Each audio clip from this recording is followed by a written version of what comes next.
Alright, this is a TMCK. I got a video here on a few bushcraft survival knives and tools like that I have. And these are my top favorite ones. Anybody that knows knives, first of all, knows the SE5. You can see that and you can tell what that is. That's my all-time favorite right there.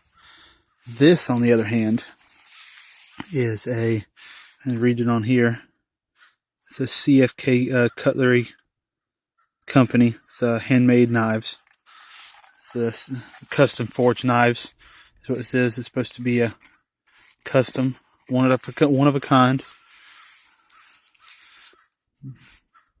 It's a gorgeous Damascus fixed blade, full tang. I think it's like 3/16. I think it is. Don't hold me on that. Green canvas micarta handle scales. This is my more of a bushcraft knife. I do more like making feather sticks and just things like that. And I mean, not this carving and just easy whittling and things. I don't do heavy batoning with this. I don't want to mar this finish. I'm going to eventually mar it, but I'm going to postpone that marring as long as I can. So this is something I don't really beat the heck out of it, but it's just a gorgeous, gorgeous blade. I absolutely love it. Now here we have my SE5. Everybody pronounces them different. I guess ESEE. I just call it Essie. But it was green coated, and I took the scales off, and I cleaned the coating off. I didn't. It kept chipping, and it just looked. I mean, it doesn't look great right now, but I thought it looked really ugly. But I took this finish and I took it down to. It's not a complete Scandinavian, but at the very end, you can kind of see it right there at the very end. It's like a quarter of an inch or a little bit more, where the bevel comes down. And I mean, I hold the best edge, and it stays sharpest longest like that, and it carves way better. But this thing is a quarter inch.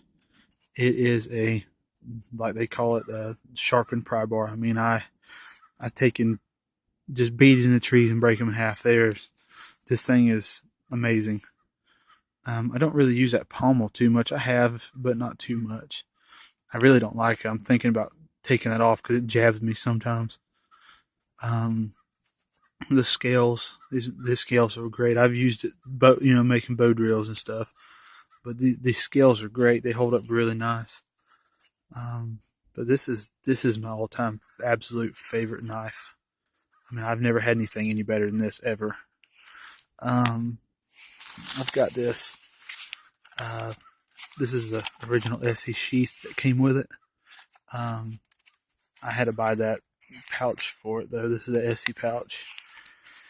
That's the Bear Grylls lighter, fire steel. It's got some cotton tinder in it. I have a tin in there. It has a half-used Bic lighter in it, and it's about to die on me, and fish hooks. And I always carry piles of spider wire stealth 50-pound test braided fishing string. It makes great cordage for shelters and stuff, and even for fishing. But this thing still got the whistle with it. But the only thing I don't like about this is that sheath has a little bit of room in it, even with the tensioner, and the thing rattles a lot. I'll see if I can get it to do it here. I don't like how it rattles when I carry it hunting. I got to where I carry my CFK with me. But it does that rattling. I mean, it ain't gonna come out, but it just rattles. And I hate that rattle noise when I'm walking through the woods. But then I got my Cold Steel, my Pipe Hawk. It's got it's an aftermarket handle that I bought. Well, I didn't say aftermarket, it's just a replacement handle. Everybody was giving me all this crap about cut it down. It needs to be cut down. The best ones are 18, 19 inches, and I cut it down, and I absolutely hated it. You just can't get any swinging power out of a short-handled. When you're holding it up here, that old wise tell you, a rooster can't crow when you're holding it by the neck. That's how this is. So I put me the original 22-inch handle on here, and this thing is amazing. I absolutely love it. I use it clearing shooting lanes up here in Alabama. I've been chopping wood with it for the fire this week, and it's been great. I pulled the black coating off. I filed that to a better edge because it was dull as crap when I got it. But I use this thing for my trap lines, my snare lines, and so I can get the focus here. It won't focus on me. I'm trying to get focused. I don't know if you can see it, but I beat the heck out of this thing. It has been beat up pretty good. But I absolutely love this hawk. I mean, it's the best. It's probably the best axe. I mean, when you break the handle, you just carve you a new one. I mean, you don't have to worry about the pins and wedges and other ones. But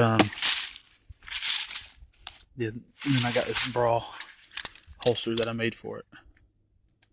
But other than that, I mean, these are probably these are my favorite. I mean, everybody's got their 2 cents worth, but that's my 2 cents. I mean, for the price. I mean, I paid $35 for the cold steel, the pipe hawk. I think I paid $150 for the something like that for the SC. Probably about $170 with the whole. Probably about $175 for the whole setup there. This I got it on auction on eBay. I won it for $45. So, I mean, you can get lucky and do pretty good. But I don't know. I think that's a good set of bushcraft survival tools right there. That's 3 of the best as far as I'm concerned. But I'm gonna do some hard hitting use on that one, on the Essie. Here, I'm not gonna do it on my CFK because I don't want to mess up my finish on it, but anytime soon at least. And then I'm gonna do one also on the pipe hawk. But these 2 are my top favorite. That's my main one, and then them 2 together, and that's probably my favorite bushcraft knife. But that's my thoughts on them anyways. I thank you for watching, and I'll have more videos out soon.